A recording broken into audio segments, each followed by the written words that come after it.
Steps to find out empirical formula, कि एक empirical फार्मूले को कैसे फाइंड आउट किया जाता है। To find out the empirical formula of any compound और a molecule we have 3 steps. हमारे पास कितने स्टेप्स हैं? 3 स्टेप्स होते हैं। इन 3 स्टेप्स को अगर आप याद रखते हैं तो आप किसी भी कंपाउंड का आप क्या निकाल सकते हैं? एम्पिरिकल फार्मूले को फाइंड आउट कर सकते हैं। सबसे पहले आपने क्या करना है, इनका जो भी एलिमेंट होगा उनके आपने किसको फाइंड आउट करना है? नंबर 1 हमने क्या फाइंड आउट करना है? मोल्स को फाइंड आउट करना है। ठीक है, फर्स्ट स्टेप हमारे पास क्या है? मोल्स है। मोल्स को फाइंड आउट कर लिया। अब दूसरा स्टेप हमारे पास क्या करना है? जो भी मोल्स आपके पास आ जाएंगे उनको आपने क्या करना है? इनका सिंपलेस्ट रेशियो में कन्वर्ट कर देना है। तीसरा, फिर थर्ड स्टेप हमारे पास क्या होगा? फिर जो भी आपका मोल रेशियो, जो सिंपलेस्ट रेशियो आएगा उसी की मदद से आपने उसका एम्पिरिकल फार्मूला लिखना है। ये हमारे पास है 3 स्टेप्स। इन 3 स्टेप्स को याद रखते हुए आप किसी भी कंपाउंड का, किसी भी हमारे पास कंपाउंड का आप क्या निकाल सकते हैं? एम्पिरिकल फार्मूले को फाइंड आउट कर सकते हैं। तो चलिए जी, सबसे पहले हम फर्स्ट स्टेप से हम स्टार्ट कर लेते हैं। फर्ज करो मेरे पास एक कंपाउंड है, ये देखिए मैंने एक क्वेश्चन लिखा है यहाँ पे, आपका अगर एक्सरसाइज में देखते हैं तो क्वेश्चन नंबर 14 है हमारे पास। एक कंपाउंड है फॉलोइंग कंपोजिशन, एक कंपाउंड आपको दिया हुआ है, कोई अननोन कंपाउंड है आपके पास, उसका जो परसेंटेज दिया हुआ है उसमें कार्बन 40%, हाइड्रोजन 6.7% और ऑक्सीजन 53.3% पाया जाता है। और इस molar mass of that compound is 180 ग्राम पर मोल। एक मोल में इसका जो मोलर मास है 180 है। अब हमने इसका क्या निकालना है? एम्पिरिकल फार्मूले को हम कैलकुलेट कर लेंगे। तो एम्पिरिकल फार्मूला कैलकुलेट करने के लिए देखो, सबसे पहले हम मोल फाइंड आउट करेंगे, लेकिन मसला ये है कि इस क्वेश्चन में आपको मोल्स नहीं दिए हुए हैं। तो इस यानी जो भी आपको या जो मास देंगे या तो आपको उसका परसेंटेज देंगे, उस मोल को, उस मास को या उस परसेंटेज को आपने किस में कन्वर्ट करना है? मोल्स में कन्वर्ट कर लेना है। तो उसको मोल्स में कन्वर्ट करने के लिए एक सिंपल है कि मोल्स फाइंड कैसे कर लेंगे, कि जो भी हमारे पास परसेंटेज या हमारे पास क्या होगा? इसका मास होगा, इस परसेंटेज या इस मास को हम डिवाइड कर लेंगे किससे? इसका कोई भी जो भी एलिमेंट है, एलिमेंट का हम किससे निकालेंगे? एलिमेंट मोल मास लिखेंगे, इसका एटॉमिक मास लिखेंगे, एटॉमिक मास उस एलिमेंट का। गिवन जो एलिमेंट होगा ना, जो भी परसेंटेज आपको देंगे किसी भी, जैसे कि यहाँ पे कार्बन का परसेंटेज कितना दिया है? 40, ठीक है। अब मैं आपको सबसे पहले क्या निकालूंगा? आपको मोल्स ऑफ कार्बन हम यहाँ पे निकालेंगे। मोल्स ऑफ कार्बन निकालने के लिए मैं क्या कर लूंगा? 40 डिवाइडेड बाई क्या कर लेंगे? 12 कर लेंगे, 40 डिवाइडेड बाई 12। इसी तरह मोल्स ऑफ हाइड्रोजन निकालने के लिए फिर क्या कर लेंगे? Hydrogen is equal to 6.7 divided by क्या कर लेंगे? 1।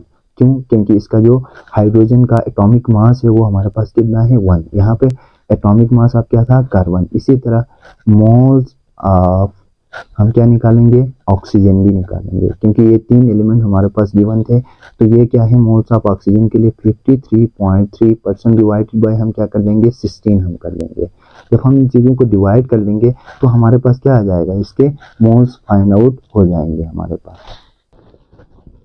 चलिए जी, हम अब जब 40 डिवाइडेड बाई 12 करते हैं तो हमारे पास आ जाता है 3.33 आ जाता है। इसी तरह ये 1 से डिवाइड करेंगे तो ये कितना आ जाए? 6.7 आ जाएगा। और अगर इससे डिवाइड कर लेते तो ये भी 3.33% 33 आ रहा है हमारे पास। एक स्टेप हो गया। फर्स्ट स्टेप में हमने क्या फाइंड आउट करने थे? मोल्स। तो ये देखिए हमने मोल्स फाइंड आउट कर लिया। मोल्स फाइंड आउट करने के लिए सिंपल याद क्या रखना है? आपने जो गिवन एलिमेंट होता है उसकी परसेंटेज को उसके मास से क्या करना है? आपने डिवाइड कर लेना है। एटॉमिक मास आपने याद रखना है। अब स्टेप नंबर 2 हमारे पास क्या था?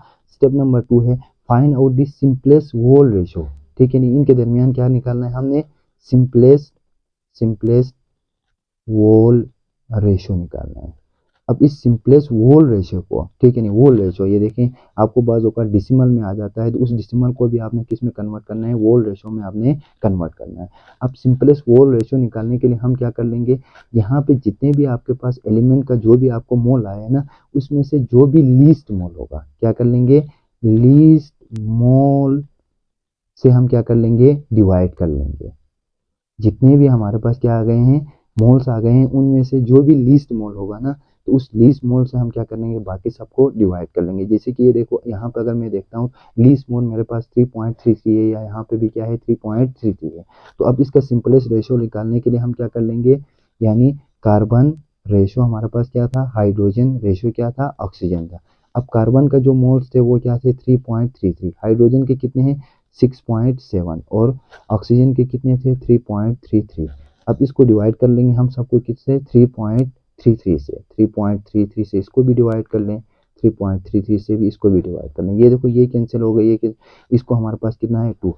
अब मेरे पास जो आया इसका सिंपलेस्ट रेशियो क्या आया, carbon ratio, hydrogen ratio, oxygen क्या आया, कार्बन क्या आया 1:2 रेशियो क्या आ गया 1, ठीक है नहीं।